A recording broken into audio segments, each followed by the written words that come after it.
This is Freedom Global News.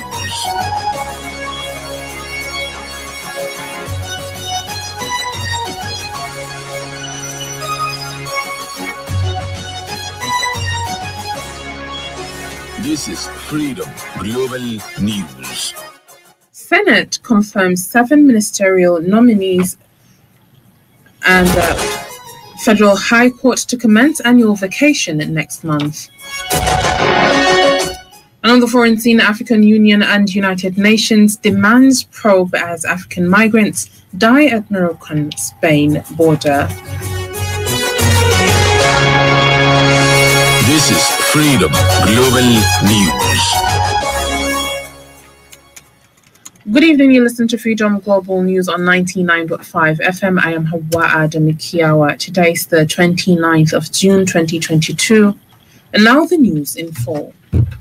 The Senate has confirmed the 7 persons nominated as ministers by President Muhammadu Buhari. They were confirmed today following a screening at the upper chamber of the National Assembly. The exercise was presided over by Senate President Ahmed Lawan. The development came days after President Buhari appointed the ministers and wrote to the Senate seeking their confirmation. 4 of the newly confirmed ministers are from 4 southeast states, while 1 appointee came each from the northwest, southwest, and south-south regions. The new appointees include Henry Ikechukwu from Abia State, Umana Okon Umana from Akwa Ibom State, Ekuma Joseph from Ebonyi State, Goodluck Nana Obia from Imo State, Umar Ibrahim Yakub from Kano State, Adiola Adewale Adegori from Ondo State, and Odo Udi from Rivers State. The Foreign Commonwealth and Development Office of the United Kingdom, FCDO, says it will spend £6.2 million on a mutual accountability framework in Kano State. The director of the office, Dr. Chris Pycroft, stated this today at the Kano State Government House during the second dialogue of mutual accountability framework between Kano State and the FCDO.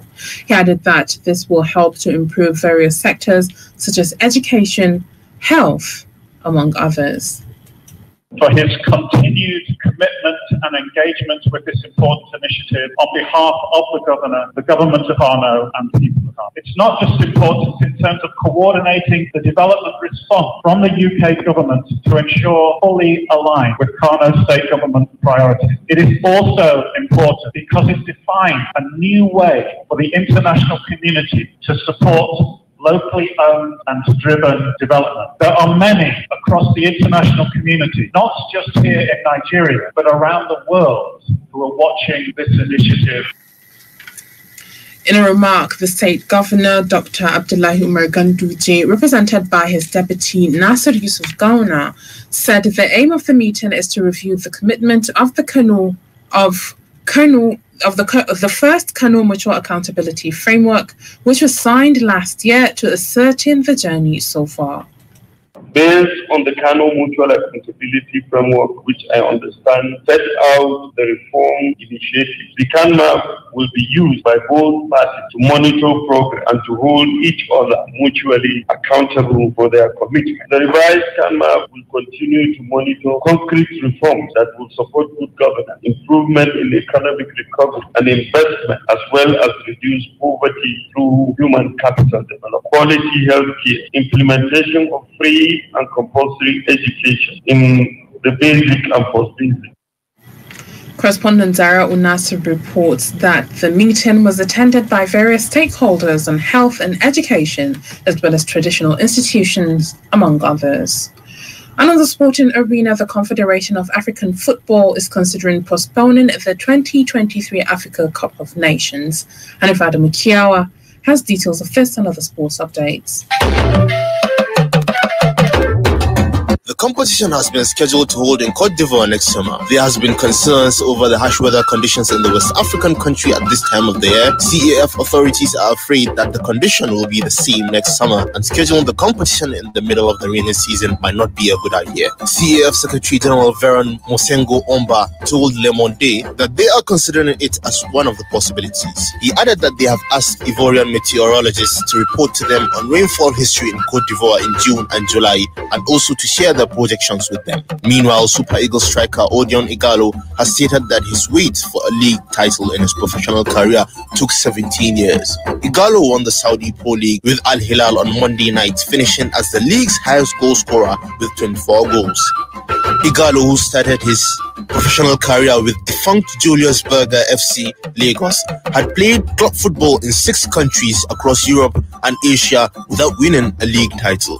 The former Watford star has, however, won the highest goal scorer award at different clubs he had played. In another update, FIFA announced today that the remaining tickets for this year's World Cup in Qatar will be available on a first-come, first-served basis from next week.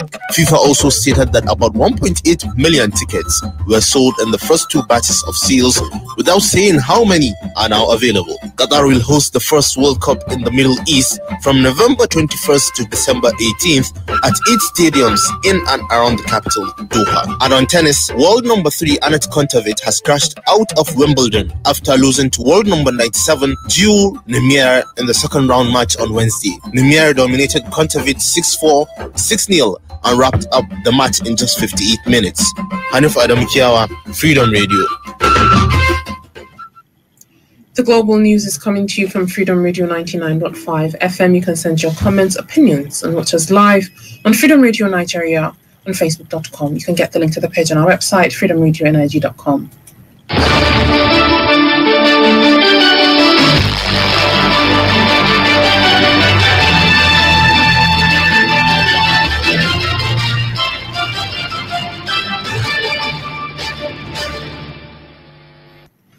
Welcome back. You still listen to Freedom Global News on 99.5 FM.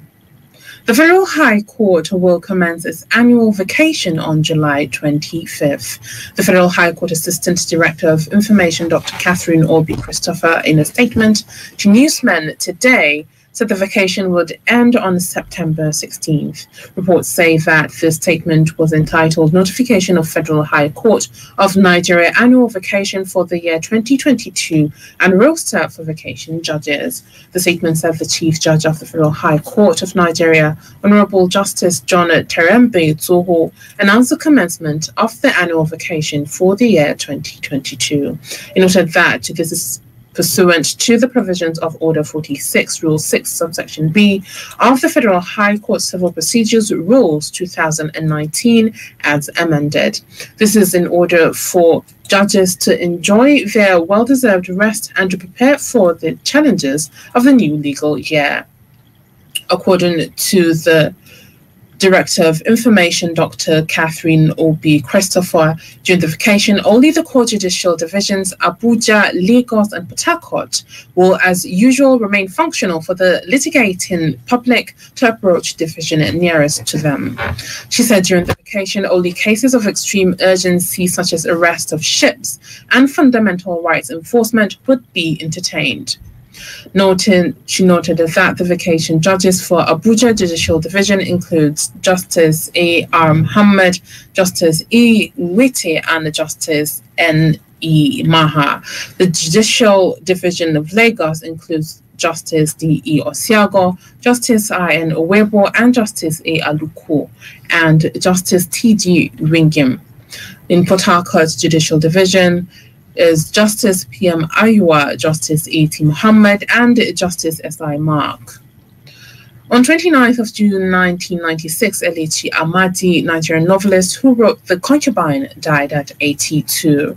Elechi, who was born on May 12, 1934, turned to playwriting in his spare time, producing Isiburu, a drama about a wrestler who enjoyed a run at the National Arts Theatre in the Nigerian capital of Lagos in 1973. Correspondent Aisha Muhammad Eliman has details of this and other historical events. The late Nigerian writer Eleti Amadi achieved an international literacy in 1960s to 1970s for his novel depicting rural village life in West Africa. He worked as a surveyor for a year and then became the science teacher from 1963 to 1966. He served in the Nigerian Army and upon his discharge took a job as a headmaster at Asa Grammar School in Rivers State. Also on this day, on 29th of June 1988, the former Secretary of the United Nations Kofi Annan arrived Abuja to discuss with the former head of state General Abdulsalam Abubakar after the demise of late Sani Abacha. Also on this day in 2005, Nigeria and Paris Club reached a historical agreement on 818 billion write-up for Nigeria. Similarly, on the 29th of June in 1932, USSR and China signed a no-attack treaty. It has been Aisha Mohammed Eleman, Freedom Radio. And on business, we have Abdurrahman Namadina with updates. The Organized Private Sector Exporters Association of Nigeria has appealed to the National Assembly to urgently ratify the approval of 375 billion naira by the federal government. The Executive Secretary of the association, Mr. Jayola Olariwaju, stated that the gesture shown by the federal government to support the non-oil export sector is paramount to settle the issue of the backlog. The 375 billion naira is the backlog of export expansion grants for exporters from 2017 to 2020, whose payment was delayed due to budgetary constraints by the federal government. Meanwhile, low power supply has been listed as one of the reasons for food insecurity in Nigeria. Experts stated these at the Media Foundation webinar series on food security, nutrient and food safety organized by Punch newspaper.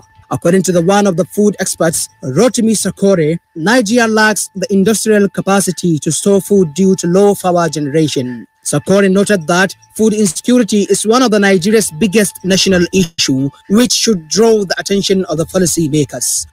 Moving on to the prices of commodities at Dawano Market in Kano, one bag of maize goes for 21,000 naira, beans goes for 41,000 naira, soya beans for 39,000 naira, unicorn for 20,000 naira, while wheat traded for 37,000 naira.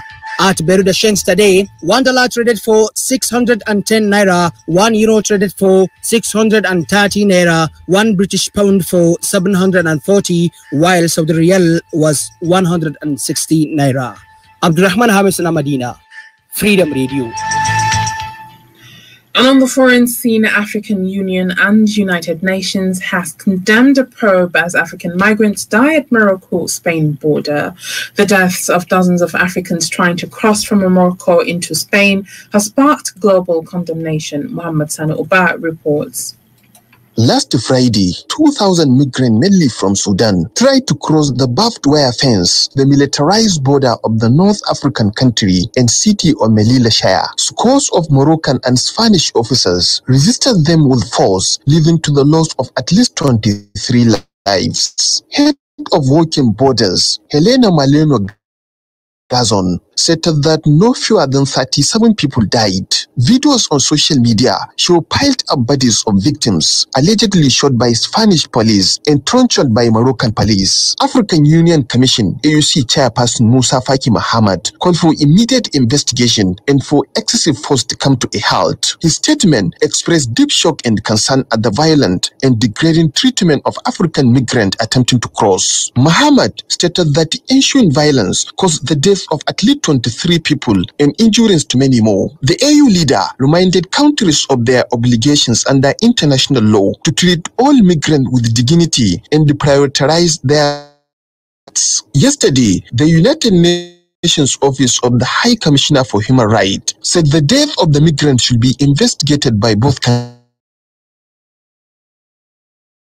Beaten with batons, kicked, shoved, and attacked with stones by Moroccan officials. The spokesperson Ravina Shamdasani said the High Commissioner for Human Rights was disturbed by the death of at least 23 African migrants and injury of at least 76 others. She said it was the highest number of deaths in a single incident over many years of migrants heading to Morocco to Europe. Shamdasani urged Morocco and Spain to ensure that migrant human rights were protected at the joint border and that officers refrain from use of excessive force. The official urged the African Union, European Union, and other relevant international actors to ensure human rights-based border governance measures are in place. Muhammad Sanuba, Freedom Radio.